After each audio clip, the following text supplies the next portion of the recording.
আজকের ব্লগে থাকছে শনিবারের একটা রিল্যাক্সিং দিন। ব্রেকফাস্টে এগ রোল, ডিনারে কোরিয়ান খাবার, আর তারপরে গ্রিক ফেস্টিভ্যালে ঘোরাঘুরি। আর ভিডিও শেষে থাকলো গিফট হ্যাম্পারে কী জিতলাম তার সারপ্রাইজ।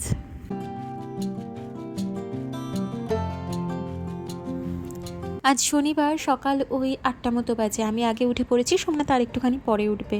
মেথি জিরে জলটা ভিজিয়ে রেখেছিলাম, ওটা গরম করে ছেঁকে নিলাম, একটু ঠান্ডা হোক। তার আগে দাঁড়াও, আজকে একটুখানি পায়েস বানাবো। কালকে কয়েকজন আসবে, তাদের জন্য, তারা পায়েস খেতে ভালোবাসে। তাই আজকে পায়েসটা বানিয়ে রেখে দিলে একটুখানি বেশ বসে যায় তো পায়েসটা ঠান্ডাতে। 1.5 লিটার দুধের বানাবো, আর এইটা হলো 2 লিটারের দুধের একটা ড্রাম। আমরা এটাই কিনি, এটার একটা ভ্যালিডিটি থাকে।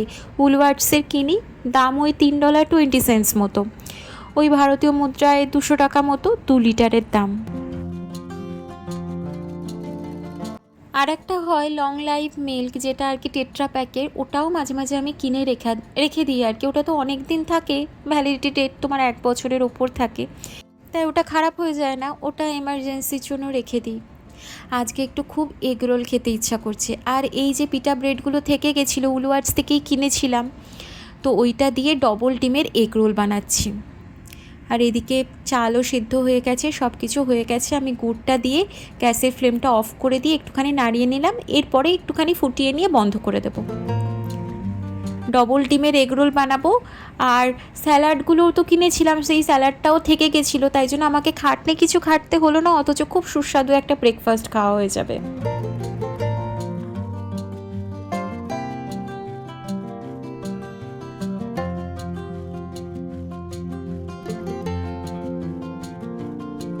স্যালাডটা দিয়ে দিলাম, তার উপরে স্যালাডের মধ্যে পেঁয়াজ ছিল না, তার উপর দিয়ে একটু পেঁয়াজ দিয়ে দিলাম, একটুখানি চিলি সস দিলাম, এই সিরাচাটা হচ্ছে ঝাল সস, আর তারপরে টমেটো সস দিলাম, আর একটুখানি লেবু চিপে দিলাম। আর নুন টুন কিছু দিইনি, সসের মধ্যে অনেকটা নুন থাকে, তো বেশি নুন দিলে আবার খাওয়া যায় না। ডবল ডিমের জন্য করা হয়েছে বলে আরও বেশি খেতে ভালো লাগছিল। এবার থেকে ভাবছি এগ রোল যদি খেতে চাই, এইরকম ব্রেড মানে এই পিটা ব্রেডগুলো কিনে এনে বাড়িতে আরাম করে এগ রোল বানিয়ে খাবো।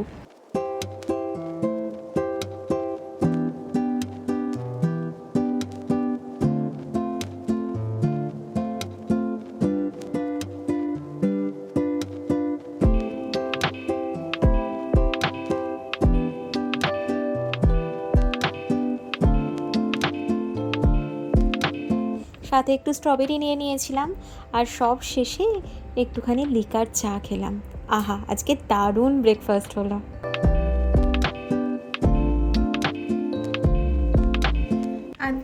আজকে আমাদের অ্যাপার্টমেন্ট থেকে ডিনারে নিয়ে যাবে সবাইকে অ্যাপার্টমেন্টে, তো আজকে আমি তার জন্য একটা রেড ড্রেস পরেছি।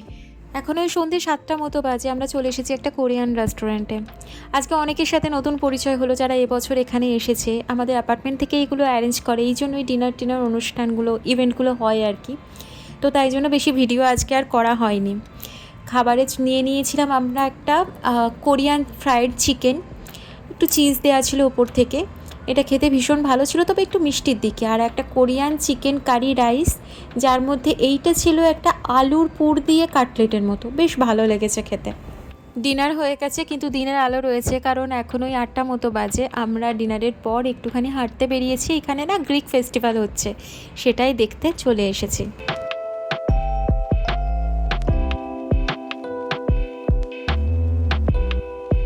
পুরো এই রাস্তাটা জুড়ে হয়েছে, আর প্রচুর ভিড় হয়েছিল। এটা তো সবে শুরু। আজকে যে রেড কালারের ড্রেসটা আমি পরে রয়েছি, এটা ভীষণ কমফোর্টেবল, তোমরা চাইলে নিতে পারো। এটা আমি মিন্ত্রা থেকে নিয়েছিলাম, আমারই এখানে ভিউ প্রোডাক্টস থেকে, তোমরা দেখে নিতে পারো। এখানে প্রচুর খাবারের অপশানস ছিল। ওই যে সুফলেকি বানিয়েছিলাম আগের দিন, ওই রকম কাবাব স্টাইলের পিটা ব্রেড জাতীয় খাবার প্রচুর ছিল। তাই ভাবছিলাম আজকে ওরা কোরিয়ান রেস্টুরেন্টে না গিয়ে এই গ্রিক ফেস্টিভ্যালেই আনতে পারতো। এইখানটাতে একটু পরে সন্ধ্যেটা নামলে হয়তো গান টান হবে, তার প্রিপারেশান চলছিল।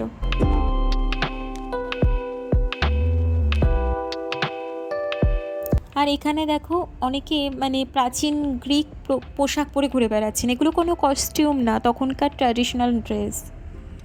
আর এখানে যে জিনিসগুলো ডিসপ্লে করে রাখা রয়েছে, এগুলো হলো প্রাচীন গ্রিক সভ্যতায় ব্যবহার করা জিনিসের রেপ্লিকা। এগুলোই মানুষরা দৈনন্দিন জীবনে তার ব্যবহার করতো। অলংকার, মুদ্রা, যুদ্ধের সাজ সরঞ্জাম, সমস্ত কিছু এখানে এক্সিবিশন করে রাখা হয়েছে।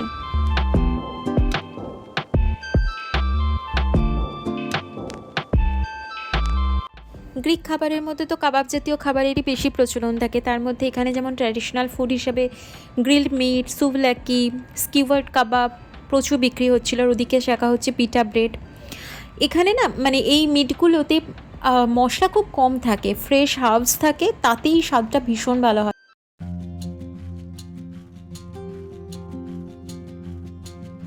এই একটা মাত্র স্টল দেখলাম যেখানে জুয়েলারিস বিক্রি হচ্ছিল, তো আমি দামগুলো সাথে সাথেই রেখে দিলাম, দেখে নিতে পারো। $100, ম্যাক্সিমাম $150 এরকম দাম।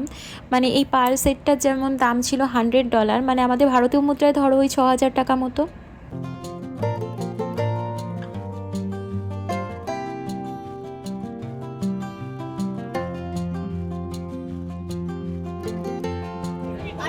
একটা লাইনে দাঁড়িয়ে গেছি, এখানে ফ্রিতে কিছু একটা দেবে, তিনজনে মিলে দাঁড়িয়ে গেছি। এই স্টলটা ছিল কেমিস্ট ওয়্যার হাউসের। এটা অ্যাকচুয়ালি অস্ট্রেলিয়ার খুবই জনপ্রিয় একটা ফার্মাসি চেইন স্টোর। এখানে ওষুধপত্র পাওয়া যায়, তাছাড়াও vitamin, skin care, baby products, perfume, daily health কেয়ারের সমস্ত কিছু পাওয়া যায়। তো ওই চাকতিটা ঘোরাতে হচ্ছিল, আর ওখানে যেটা পড়ছিল সেটা পাবে। ওরা যা শরীরকে হাইড্রেট রাখার জন্য ওআরএসের জলও দিচ্ছিল।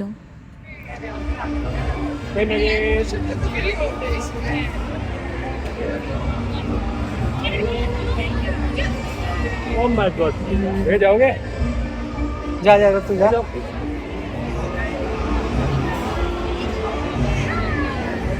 দুটো অপশান, কিছু না কিছু পাবেই। একটা হয় ওই গিফট হ্যাম্পারের ব্যাগের যদি আসে তাহলে গিফট হ্যাম্পারের একটা ব্যাগ পাওয়া যাচ্ছে, আর না হলে একটা সানস্ক্রিন। তো আমি একটা ব্যাগ পেয়েই গেছিলাম, আর সোমনাথ পেয়েছে একটা সানস্ক্রিন। এখন প্রায় সন্ধে হয়ে গেছে, 9:45 মতো বাজে, লোকজনের ভিড় আরও বাড়ছে। তবে এবার আমরা বাড়ি ফিরবো।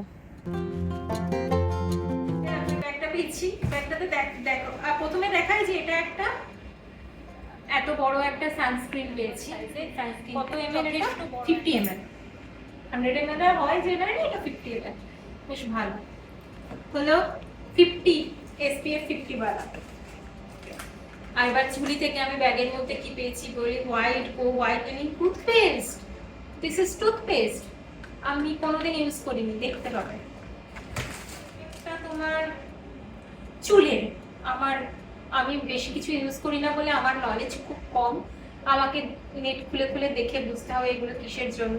তবে বোঝা যাচ্ছে যে প্রি শ্যাম্পু ট্রিটমেন্ট, শ্যাম্পুর আগে দিতে হবে, protects hair and builds new bonds directly at the hair fibre. চুলের জন্য ভালো, দেখতে হবে। যদিও আমি চুলটা কেটেছি, দেখো আমি নিজে নিজে লেয়ার কেটেছি, 3টে লেয়ার করেছি। এখানে প্রথম লেয়ারটা দিয়েছি, তারপরে এখানে দিয়েছি, তারপর পিছনের লেয়ার দিয়েছি, নিজে নিজে করেছি। পার্লারে চুল কাটতে মিনিমাম $30 লাগে, আর একটু বেশি ভালো করে কাটতে তার থেকে বেশি লাগবে। মিনিমাম $30 মানে 1800 টাকা মতো। আমার খুব গায়ে লাগে, তাই আমি শিখেই নিয়েছি। লাগলো না এই 3টে জিনিস। আচ্ছা, তবে এই আমার সবথেকে পছন্দ হলো তুমি যেটা পেয়েছো, সানস্ক্রিন।